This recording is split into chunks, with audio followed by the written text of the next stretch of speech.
2019లో blue media పత్రిక సాక్షి నా పైన ఒక ఆర్టికల్ వేస్తాం జరిగింది. దాంట్లో ప్రధానంగా నేను మంత్రిగా ఉన్నప్పుడు విశాఖపట్నానికి అనేక సార్లు వచ్చాను.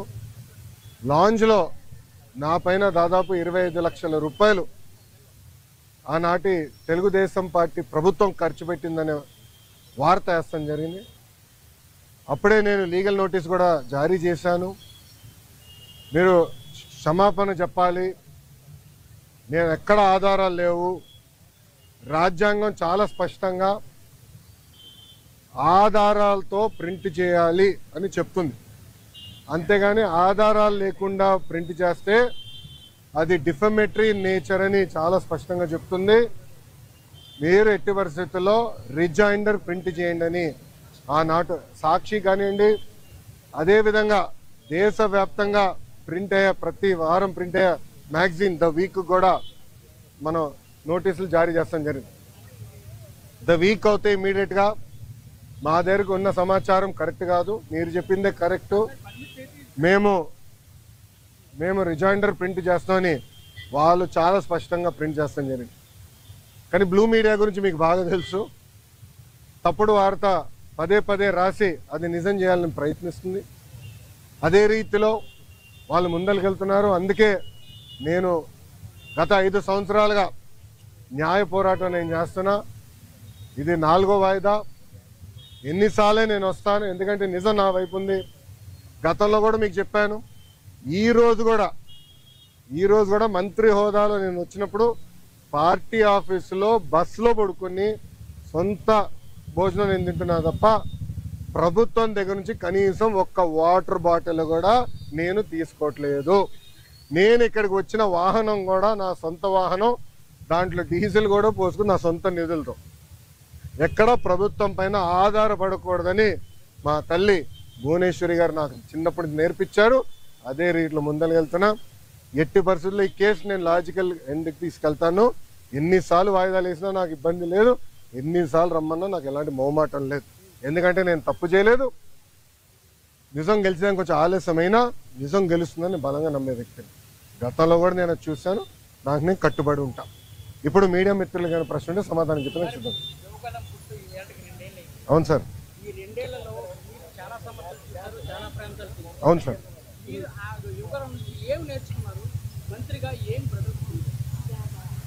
అన్న, నేను స్టాన్ఫర్డ్లో ఎంబీఏ చేశా. నేను స్టాన్ఫర్డ్ ఎంబీఏకి అప్లై చేసినప్పుడు ఒక ప్రశ్న ఉంటుంది స్టాన్ఫర్డ్లో, వై స్టాన్ఫర్డ్ ఎంబీఏ అని. అంటే ప్రైవేట్ రంగం నుంచి రాజకీయాల్లోకి నేను రావాలనుకుంటున్నా, ఏదో ఒక టైంలో వస్తాను, స్టాన్ఫర్డ్ ఎంబీఏ నేను ప్రిపేర్ చేస్తున్నాను భావిస్తున్నాను అనుకున్నా అని రాశా.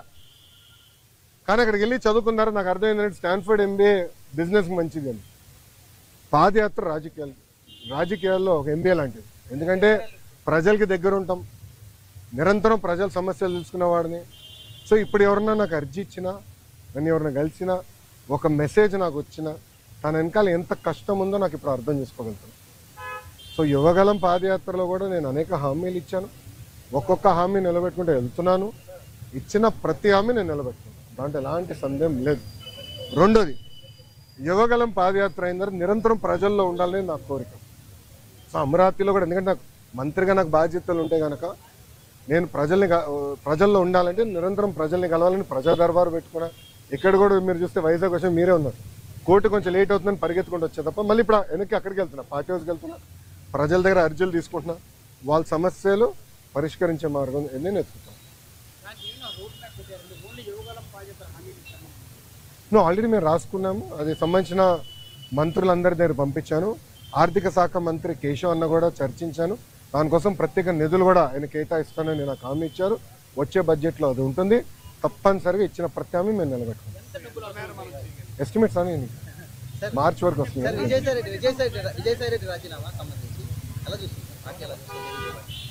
ఏ పార్టీ? వైకాపానా తెలుగుదేశం పార్టీ?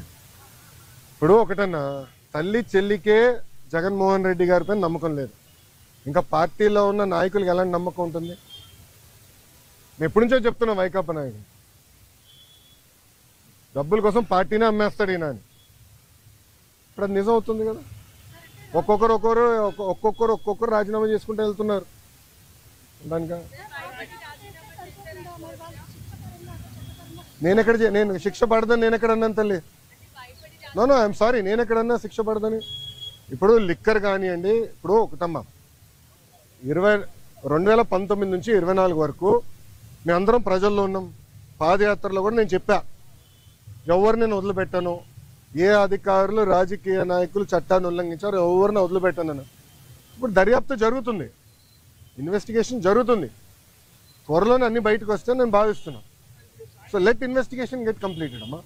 ఇక్కడ విజయసాయి రెడ్డి గారు ఉన్నారు, లేదంటే ఎల్లయ్య పుల్లే ఉన్నారు అనేది టైంలో ఉన్నట్టాలి కదమ్మా. సో ఇన్వెస్టిగేషన్ జరగకుండా నేను ముందరే మాడతాం కూడా కరెక్ట్ కాదు. Let investigation happen. Yes yes మీరు కాకినాడ పోర్ట్ విషయం కూడా మీ అందరు తెలిసిన విషయమే. కాకినాడ పోర్ట్ కూడా అడ్డగోలుగా తుపాకులు పెట్టి రూపాయి ఆస్తిని సుమారుగా 6 పైసలకి కొట్టేసానికి ప్రయత్నించారు. కొట్టేశారు, క్షమించాలి, ప్రయత్నం కాదు, కొట్టేశారు, ట్రాన్స్ఫర్ చేసుకున్నారు. కేసు పడింది, దానిపైన ఈడీ వాళ్ళు కూడా లవ్ లెటర్లు రాశారు విజయసాయి రెడ్డి గారికి. రా బిడ్డ రా అని ఇంటికి. అన్నీ బయటకు వస్తున్నాయి కదా, సిమిలర్ ఫ్యాషన్ దీనిపైన కూడా కంప్లైంట్లు వస్తాయి, తప్పనిసరిగా యాక్షన్ తీసుకుంటాం.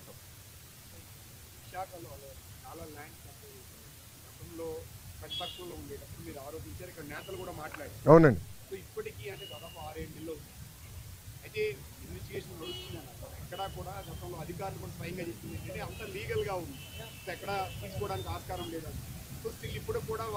సో ప్లీజ్ బీ పేషెంట్, ఓపిక పట్టండి స్వామి, దర్యాప్తు జరుగుతుంది కదా. అవునండి, ఇప్పుడు మనం కూడా మాట చెప్పా, ప్రభుత్వ పరిస్థితి గురించి కూడా దయచేసి ఒకసారి ఆలోచించండి.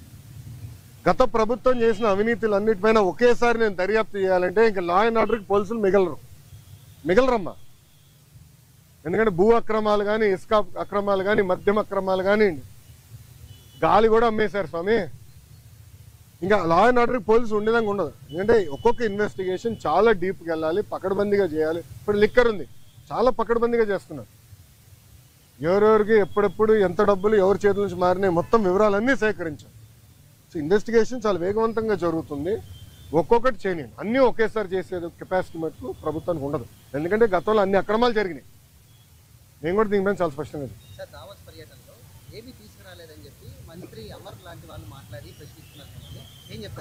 అరే కోడిగుడ్డుని నేను సూటిగా ప్రశ్నిస్తున్నా. మీరు మంత్రిగా ఉన్నప్పుడు మీరు ఏం తీసుకొచ్చారు ఆంధ్రాకి? ఏం తీసుకొచ్చారు చెప్పండి. ఇప్పుడు మేము మాకు ఇప్పుడే థ్యాంక్ యూ అన్న 7 నెలల్లో 6,33,568 కోట్ల రూపాయలు పెట్టుబడులు తీసుకొచ్చాము. 4,10,125 మందికి ఉద్యోగాలు కల్పించే పరిశ్రమలు ఆంధ్ర రాష్ట్రానికి ఎన్డీఏ ప్రభుత్వం తీసుకొచ్చింది. అది గర్వకారణం. కాగ్నిసెంట్ గురించి కూడా నేను ట్వీట్ పెట్టా కదా, చూడలేదన్న ట్వీట్? ఎవరు మీకు ఇచ్చిందే, మొన్న ఇచ్చిందే. సాక్షి ఉన్నాడు ఇక్కడ, సాక్షి రాలేదా? ఆయనే రిపోర్టరా? కేసు రాలేదా? సాక్షి ఎవరు లేడా? అరే ఆయనకి ఇద్దాం అనుకున్నానే కాగితం. ఇదన్నా చూడరా భయ్, కళ్ళు తెరువు అని అర్థం అనుకున్నా. ఇప్పుడు మీరు చూడండి, బాబు గారు దావోస్కి దాదాపు 1997 నుంచి వెళ్తున్నారమ్మా.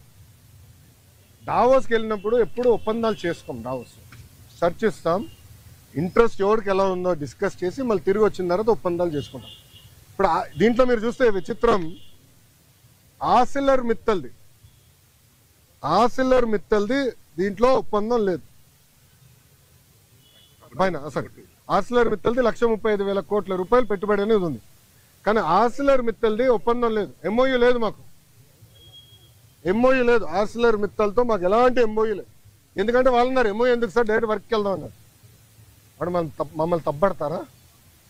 ఇప్పుడు వాళ్ళకి మన మెటీరియల్ టైప్ చేసాం ఎన్ఎండిసి నుంచి, ఎన్వైరన్మెంటల్ క్లియరెన్సెస్ మేము కోఆర్డినేట్ చేస్తాం. వాళ్ళు భూమి ఎత్తికి కూడా భూమి కేటాయింపులు కూడా పూర్తి చేస్తాం. 6-7 నెలల్లో పనులు ప్రారంభించాల లక్ష్యంతో మేము పనిచేస్తున్నాం. ఎన్నికలకు వెళ్ళే లోపల ఫస్ట్ ప్రొడక్షన్ అవ్వాలనేది మేము చేస్తున్నాం. అది కూడా మమ్మల్ని తప్పడతారా?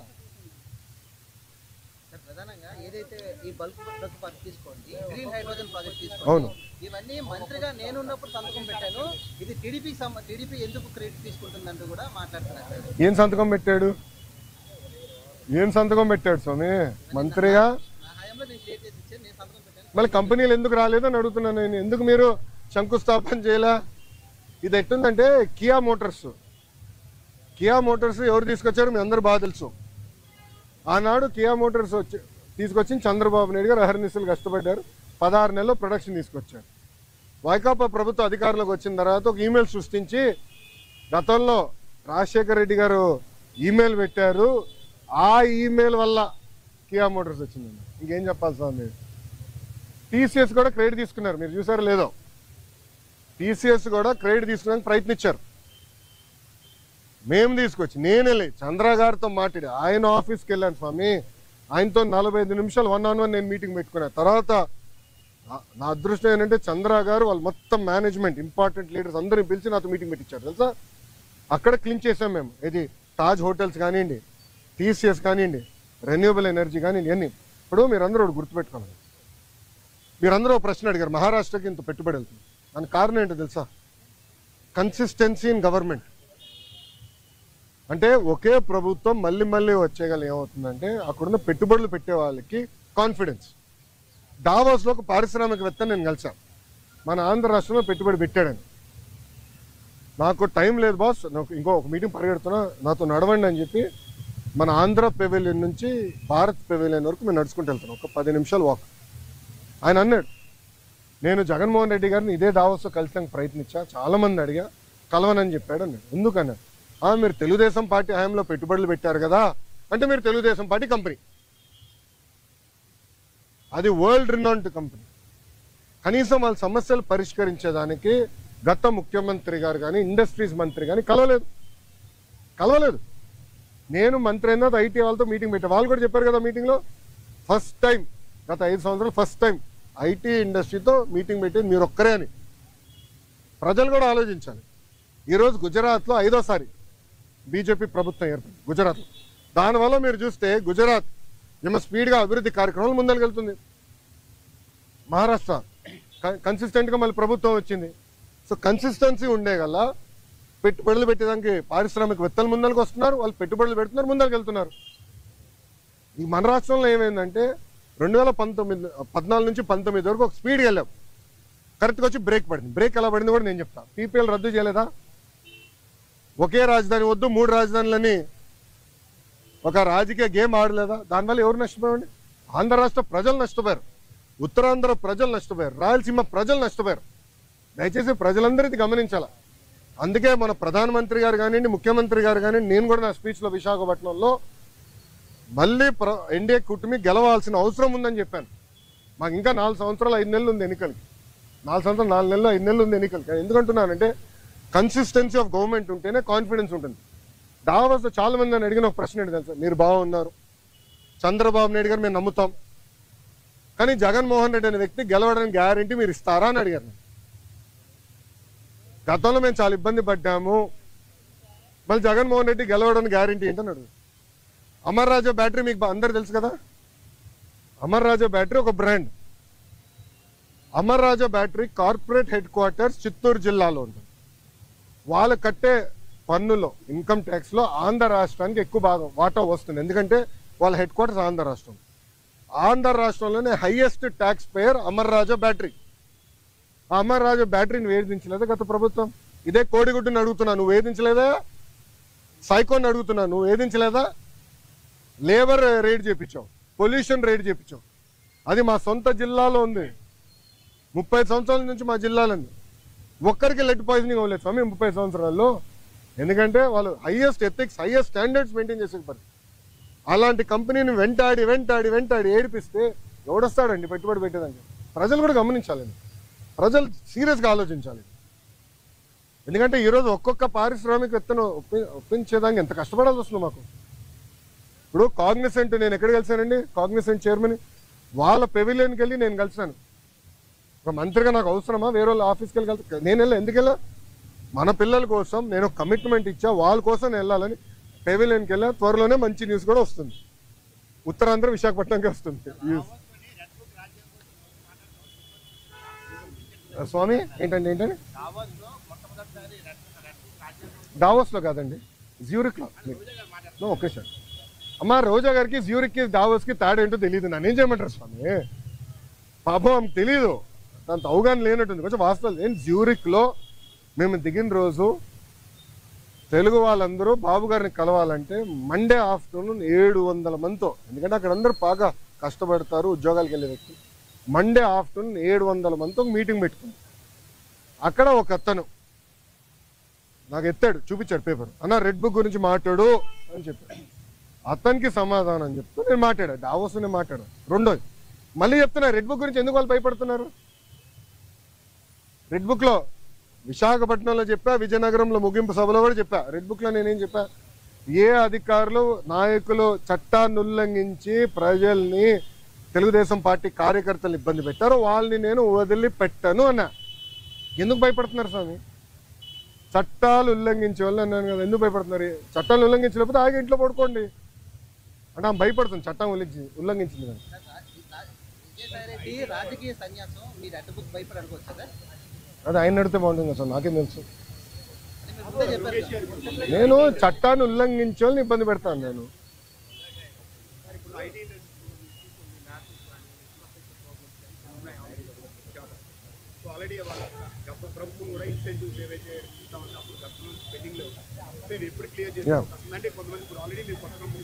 ఎస్ ఎస్ అన్న, ఇప్పుడు నేను ఆల్రెడీ వాళ్ళందరితో టచ్లో ఉన్నా. వాళ్ళు అడిగిన బేసిక్ కమ్యూనిటీస్, ఇప్పుడు బస్ అడిగారు, స్ట్రీట్ లైటింగ్ అడిగారు, ఆ బేసిక్. దాని తర్వాత రాత్రి మన మొబైల్ పోలీస్ యూనిట్ ఉంటే బాగుంటుంది అన్నారు. అవన్నీ మనం ఏర్పాటు చేసాం. ఇన్సెంటివ్స్ విషయంలో కూడా నేను కేశవంతో మాట్లాడి త్వరలోనే అది రిలీజ్ చేస్తాను, నాకు సందేహం లేదు.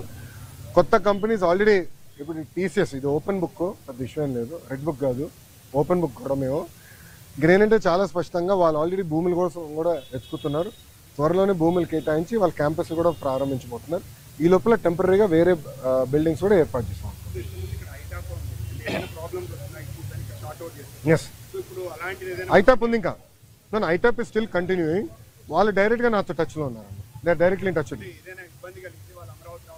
అవసరం లేదండి, వాట్సాప్ మెసేజ్.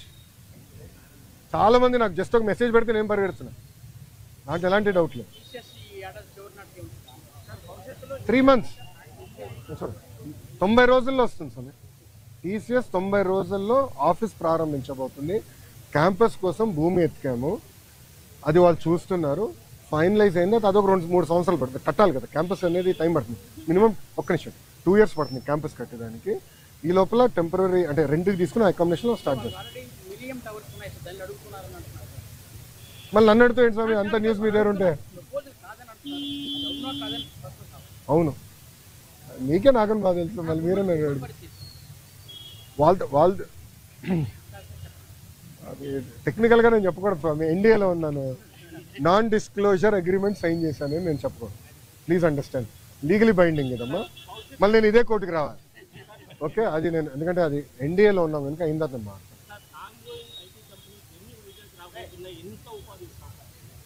అన్న. నా అంచనా ప్రకారం 5 సంవత్సరాల్లో కనీసం 5 లక్షల మంది ఐటీ రంగంలో వైజాగ్లో ఉద్యోగాలు కల్పిస్తాం. 5 లక్షలు.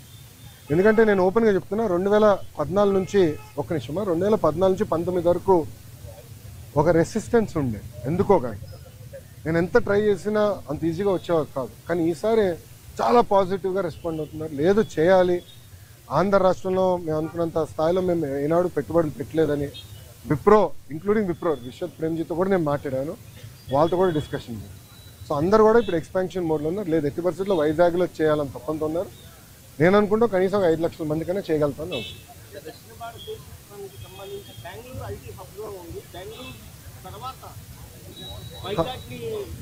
బెంగళూరు తర్వాత హైదరాబాదే స్వామి. ఇప్పుడు ఓపెన్గా మాట్లాడుకుంటే బెంగళూరు ఐటీ రంగంలో బెంగళూరు నెంబర్ 1, దాని తర్వాత వైజాగ్, దాని తర్వాత చెన్నై కూడా ఉంది. మన ప్రభుత్వ ఆలోచన ఏంటంటే ఇప్పుడు ఐటీ రంగంలో కొత్తవి వచ్చినాయి. ఇప్పుడు డీప్ టెక్నాలజీ, మనకి బిగ్ డేటా, మనకి ఆర్టిఫిషియల్ ఇంటెలిజెన్స్ ఇవన్నీ వచ్చినాయి. అవన్నీ వాడి మనం లీప్ ఫ్రాగ్ చేయాలనేది మనం ఒక లక్ష్యంగా పెట్టుకున్నాం. దాంట్లో భాగంగా డేటా సిటీ ఒకటి డిస్కస్ చేసాము, కాగ్నిసెంట్ వాళ్ళతో మాట్లాడాము, టీసీఎస్ వాళ్ళు వచ్చేసారు, ఇన్ఫోసిస్ వాళ్ళు క్యాంపస్ ఎత్తుకుతున్నారు, దాని తర్వాత విప్రోలో ఎక్స్పాండ్ చేస్తాం అనుకుంటున్నారు. ఇట్లా టాప్ 100 కంపెనీస్తో మేము డిస్కషన్ చేస్తాం. అది ఒక భాగం. రెండోది జీసీసీ, గ్లోబల్ కేపబిలిటీ సెంటర్ అని పెట్టారు. అదేంటంటే ఫార్చ్యూన్ 2000 కంపెనీస్ ఉంటాయి. అంటే మనం జనరల్గా ఫార్చ్యూన్ 500 అంటాం, అంటే పెద్ద కంపెనీ. దాని కింద ఉంటాయి అంటే $200 మిలియన్ $300 మిలియన్ రెవెన్యూ ఉన్న కంపెనీలు కూడా ఉంటాయి. అంటే 2500 కోట్ల నుంచి 3000 కోట్ల రెవెన్యూ కంపెనీ. వాళ్ళందరూ కూడా భారతదేశంలో ఒక డెవలప్మెంట్ సెంటర్ పెట్టాలనుకుంటారు. దాన్ని జీసీసీ అంటారు. ఆ జీసీసీ కూడా డైరెక్ట్గా వాళ్ళు పెట్టుకుని ఏం చేస్తారంటే కాగ్నిసెంట్ అన్నో ఏఎన్ఎస్ఆర్ లాంటి సంస్థలతో వాళ్ళు మాట్లాడి మీరు పెట్టండి, మీ దగ్గర మేము కొంటామండి. సో వాళ్ళతో కూడా మేము టచ్లోకి వెళ్ళి వాళ్ళు కూడా మీరు జీసీసీ పెట్టండి, భూములు నేను చౌక్ ఇస్తా. నేను ఏ స్థాయికి వెళ్ళానంటే మీ అందరికి వేయడండి, మొదటి 500 ఐటీ కంపెనీలకి భారతదేశంలోనే ఎవరిని ఇవ్వని విధంగా అతి తక్కువ ధరకి భూమి ఇస్తాను నేను హామీ ఇచ్చా.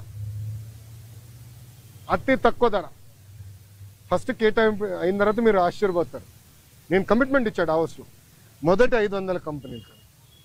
ఇది ఎందుకు చెప్తున్నానంటే విశాఖపట్నాన్ని తీసుకురాండి. ఒక పక్కన మనకి టాలెంట్ ఉంది, దాంట్లో ఎలాంటి సందేహం లేదు.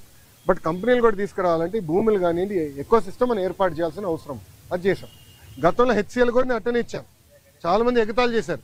కానీ ఈరోజు వెళ్ళి మీరు చూడండి విజయవాడలో హెచ్సిఎల్ ఎక్స్పాండ్ చేస్తున్నారు. ఇప్పటికే 4000 మంది పనిచేస్తున్నారు, అది ఎక్స్పాండ్ చేస్తున్నారు. అదే ఆనాడు మేము వేసిన ఇస్తున్నాం. విశాఖపట్నంలో పెద్ద ఎత్తున ఐటీ పరిశ్రమలు వస్తాయి. Mark my words, date time stamp కూడా చేస్తాం. వాళ్ళు ఆపమంటున్నారు, మీరేం ప్రశ్నలు అడుగుతున్నారు. మీకు బాగా చోట్ల సరిపోతుందా? నాకు పర్లేదు, నాకు అలవాటే కదా, పాదయాత్రలో నడిచే కదా ఆగి ఉంది.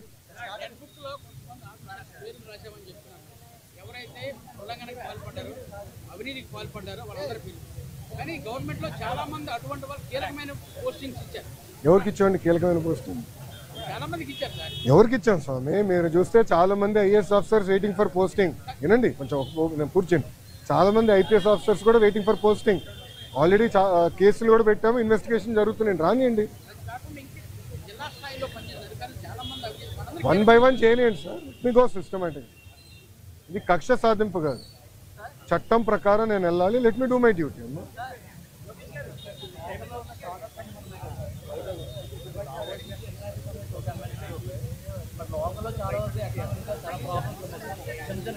అవును అవును, దానికి ఏం చేసామంటే అమ్మా, నెక్స్ట్ బడ్జెట్లో రతన్ టాటా ఇన్నోవేషన్ హబ్ అని రతన్ టాటా గారి పేరుతో పెట్టామమ్మా. దానికి ఒక ఎకో సిస్టమ్ క్రియేట్ చేయాలి, దానికి ఒక పాలసీ మేము తీసుకొస్తాం. నెక్స్ట్ బడ్జెట్లో పెట్టి ఏప్రిల్ నుంచి మేము సీట్ చేస్తాము. సో డబ్బులు కేటాయింపులు కానీ అన్నీ చేసే భాష మేము తీసుకుంటాం. Okay sir, sorry. అవును సార్,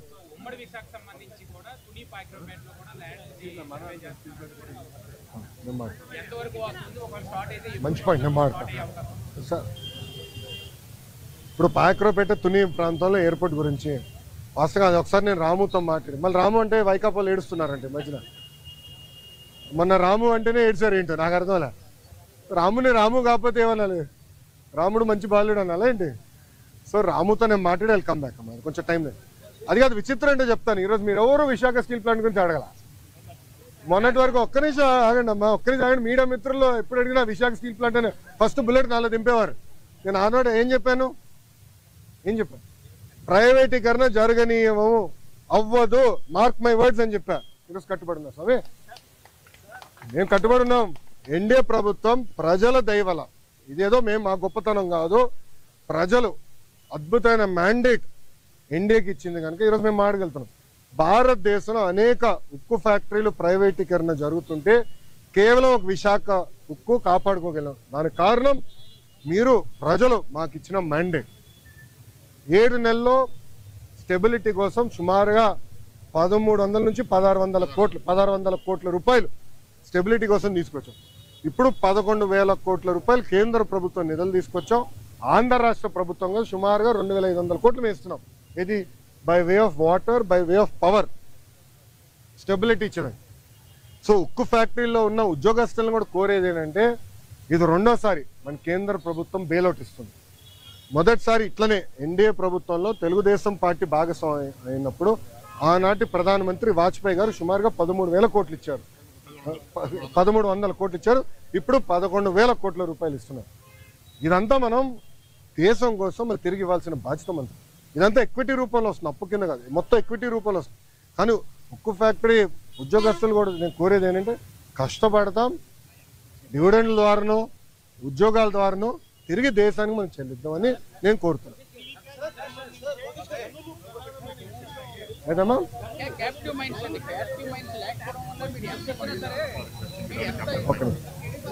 ఒక్క నిమిషం. I'm sorry, that is the wrong argument. ఈరోజు ఆర్సిలర్ మిత్తల్ క్యాప్టివ్ మైన్ లేకుండా ఇన్వెస్ట్ చేస్తుంది. ఎన్ఎండిసితో టైఅప్ అయ్యి క్యాప్టివ్ మైన్ లేకుండా వాళ్ళు ఇన్వెస్ట్ చేస్తున్నారు కదా. వాళ్ళు 14 మిలియన్ మెట్రిక్ టన్ ప్లాంట్ వాళ్ళు ఇన్వెస్ట్ చేస్తున్నారు 2 దశల్లో. సో అది కావాలని ఇన్ఎఫిషియన్సీని దాంట్లోకి దోస్తున్నారు. మీరు ఉద్యోగస్తులు అడగండి, కొంతమంది సీఈఓలుగా వచ్చిన వాళ్ళ వల్ల ఇవన్నీ ఇబ్బందులు వచ్చినాయి. పకడ్బందీగా ఏర్పాటు చేయాలి. అది నిర్మలా సీతారామన్ గారితో కూడా చంద్రబాబు నాయుడు గారు మొన్న ఢిల్లీలో మాట్లాడారు. మీరు చూస్తారు కదా, విశాఖని సెట్ చేస్తాం. Highest profit making iron steel factory చేసే బాధ్యత మేము తీసుకుంటాం.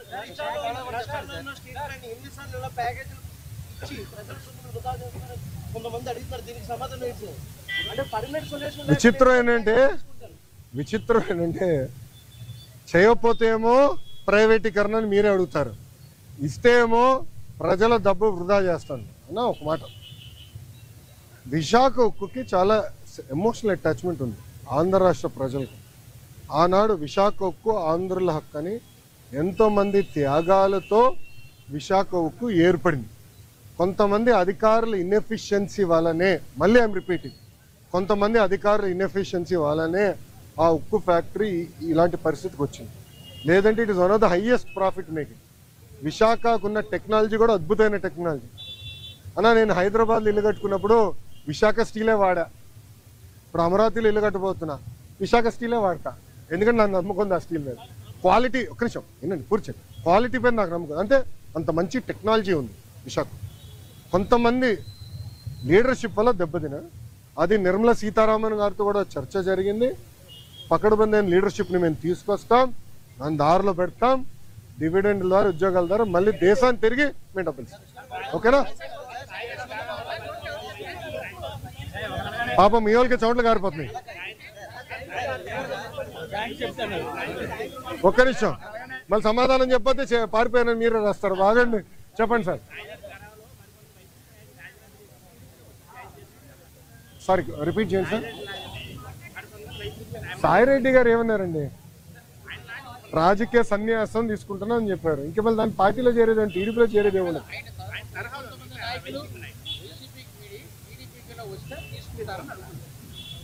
అది case by case we will decide. ఎందుకంటే మా కార్యకర్తలను ఇబ్బంది పెట్టడం నేను ఎందుకు తీసుకుంటా? మా కార్యకర్తల పైన కేసులు పెట్టడం ఎందుకు తీసుకుంటా? అరే నా పైన కూడా కేసులు ఉన్నాయి స్వామి. ఎస్సీ ఎస్టీ కేసు ఉంది నా పైన, అటెంప్ట్ మర్డర్ కేసు ఉంది. అవన్నీ ఇప్పుడు జరుగుతున్నాయి కదా సార్.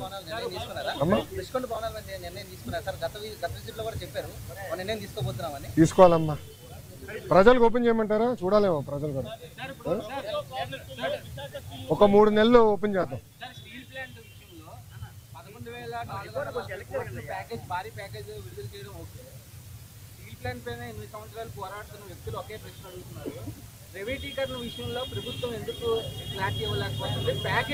స్వామి ఒక్క నిమిషం, ఇంకా ఎన్నిసార్లు చెప్పాలి స్వామి? ఐఎమ్ సారీ, ఒక్క నిమిషం. చంద్రబాబు నాయుడు గారు చెప్పారు, కుమారస్వామి గారు చెప్పారు, నేను చెప్పా. ఇంకెంతమంది చెప్పాలి స్వామి? ఇంకెంత హామీ ఇవ్వాలి? అరే ప్రైవేటీకరణ జరగదని చెప్తే మళ్ళీ ఇంకా డౌట్ ఏంటి స్వామి? ఒక్క నిమిషం, మీరు ఏ మీడియా స్వామి? ఒక్క నిమిషం, మీరు కొంచెం చదవాలి స్వామి. ప్రైవేటీకరణ జరగదని చెప్పిన తర్వాత ఇంకేం డౌట్ స్వామి? నేను స్ట్రైట్ క్వశ్చన్ మిమ్మల్ని అడుగుతున్నా. ప్రైవేటీకరణ జరగదని నేను హామీ ఇచ్చా, నిధులు తీసుకొచ్చాం, క్యాపిటేషన్ చేసాం, ఇంకేం హామీ ఇవ్వాలి నీకు? బాండ్ పేపర్ రాసి వాళ్ళ? ఒక నిమిషం, బాండ్ పేపర్ రాసి వాళ్ళ నీకు? అరే అందరు జగన్ లాగా ఉండరు, గుర్తుపెట్టుకో. ఏం స్వామి మీరు కూడా అటు మాడితే? అది కాదు, అడిగేదాన్ని కూడా ఒక అర్థం ఉండాలి సార్. ఒక్క నిమిషం, మీడియా మిత్రులు కూడా మీరు ఆలోచించండి. ఈ ప్రశ్నకి ఏమైనా అర్థం ఉందా? ఇప్పుడు నేను ప్రైవేటీకరణ జరగనీయనని నేను హామీ ఇచ్చా. 7 నెలల్లో ఎంపీ గారు పోరాటం వల్ల, ఎమ్మెల్యేల పోరాటం వల్ల 1600 కోట్ల రూపాయలు తీసుకొచ్చాం. భారతదేశం వ్యాప్తంగా అన్ని ఉక్కు ఫ్యాక్టరీలు ప్రైవేటీకరణ జరిగే సమయంలో విశాఖ ఉక్కుకే, కేవలం విశాఖ ఉక్కుకే 11,000 కోట్ల రూపాయలు ఎక్విటీ రూపంలో, నాట్ డెట్, ఎక్విటీ రూపంలో కేంద్ర ప్రభుత్వం తీసుకొస్తుంది. రాష్ట్ర ప్రభుత్వం కూడా సుమారుగా 2,000 పైచిలుక కోట్ల రూపాయలు ఎక్విటీ రూపంలో తీసుకొస్తుంది. మళ్ళీ ప్రైవేటీకరణ అడుగుతాడు. ఈయన నాకే అర్థం అవుతుంది. నీకు ఎట్ట సమాధానం చెప్పాలి రప్ప, మీరే చెప్పండి, నాకు అర్థం. ఒక నిమిషం, నేను చాలా స్పష్టంగా దీని గురించి చెప్పదలుచుకున్నాను. పిల్లలకి ఎలాంటి ఇబ్బంది లేదు ఈరోజు, ఎందుకంటే డైరెక్ట్ యజమాని అకౌంట్లో మేము వేస్తామని హామీ ఇచ్చాం. రైట్, ఆల్రెడీ ఫైనాన్స్ కూడా కేటాయించాం. ఓన్లీ ఇష్యూ ఏంటంటే కేంద్రం నుంచి దళితులకి కేంద్రం నుంచి డబ్బులు వస్తామా, అది లింకింగ్ ప్రాసెస్లో అయిపోతుంది, త్వరలో రిలీజ్ అవుతుంది. సో డైరెక్ట్ అకౌంట్లో వేస్తాం. ఎవరు పిల్లల అకౌంట్, తల్లిదండ్రులకి ఎలాంటి ఇబ్బంది లేదు, వాళ్ళ పిల్లలు చదివించుకోవచ్చు, యజమాని అకౌంట్లో వేస్తాం.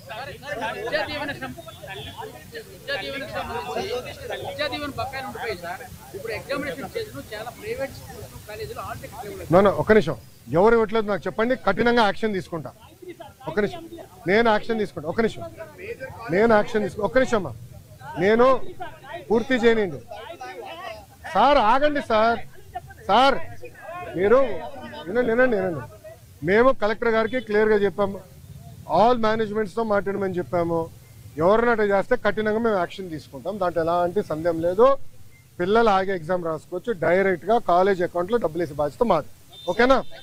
ఇప్పుడు ఒక నిమిషం, గత ప్రభుత్వం, ఒక నిమిషం చప్పట్లు కొట్టే మనలో, గత ప్రభుత్వం సుమారుగా 3,000 కోట్ల రూపాయలు బకాయిలు పెట్టిపోయింది. ఎందుకు పెట్టారో వాళ్ళని అడగండి, కోడిగుడ్డుని అడగండి ఒకసారి. ఎందుకు బకాయిలు పెట్టిపోయినాడు? 3,000 కోట్ల రూపాయలు మేము కట్టాల్సిన అవసరం, కడతాం, టైం పడుతుంది. ఇంకా ముందర ఇయర్ రెగ్యులరైజ్ చేయాలి, బకాయిలు కూడా ఫేజ్డ్ మేనర్గా మేము చెల్లిస్తాం. ఓకేమా?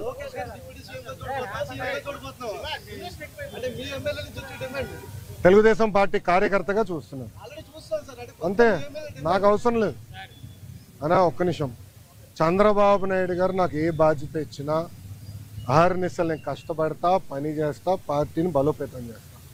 అంతేగాని పార్టీకి చెడ్డ పేరు మటుకు నేను తీసుకురాను. మీరు చూశారు, పాదయాత్రకి వెళ్ళా, నా వల్ల పార్టీకి ఏనాడు ఒక ఇబ్బంది కలగదు.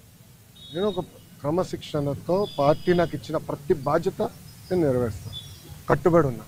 కొత్త కమిటీల్లో నేను కూడా ఒక చర్చ చేస్తున్నా, రేపు పాలిట్ బ్యూరోలో డిస్కస్ చేస్తున్నా. ఒక వ్యక్తి ఒక పదవిలో 3 టర్ముల కన్నా ఎక్కువ ఉండకూడదు, నేను వ్యక్తిగతంగా నమ్ముతాను. అది నా వ్యక్తిగత అభిప్రాయం, పార్టీ అభిప్రాయం కాదు, నాయకుల అభిప్రాయం కాదు, నా అభిప్రాయం, లోకేష్గా నా అభిప్రాయం. నేను కూడా ఈసారి నేషనల్ జనరల్ సెక్రటరీగా ఉండకూడదని నేను భావిస్తాను. ఎందుకంటే 3 టర్ములు నేను అక్కడనే ఉంటున్నాను, వేరే వాళ్ళు కూడా అవకాశం ఉన్నారు. గ్రామ పార్టీ నుంచి పార్టీలో మూవ్మెంట్ పాలిట్ బ్యూరో వరకు రావాలనేది నా లక్ష్యం, నా ఆలోచన. రైట్ ఆర్ రాంగ్ అది పెద్దలు నిర్ణయిస్తారు, నా ఆలోచన అది. అందుకే ఈసారి నేను కానీ రాము కానీ, మళ్ళీ రాము అంటే ఏడుస్తారు వైకాపా వాళ్ళు. ఎందుకు ఏడుస్తారు నాకు తెలీదు. రాము ఏమో నన్ను అన్నంటాడు, నేనేమో రాము అంటాను, ఇద్దరే. సో రాము కూడా, మొన్న రాము నేను కూడా మాడుకున్నాం, దావోస్లో కూడా లంచ్ చేస్తుంటే మేము మాడుకున్నాం. సో రాము కూడా ఏదన్నా నేను కూడా వేరే దానికి వెళ్దాం, వేరే వాళ్ళకి అవకాశం ఇద్దాం, పార్టీలో మూవ్మెంట్ రావాలని మేము అనుకుంటాం.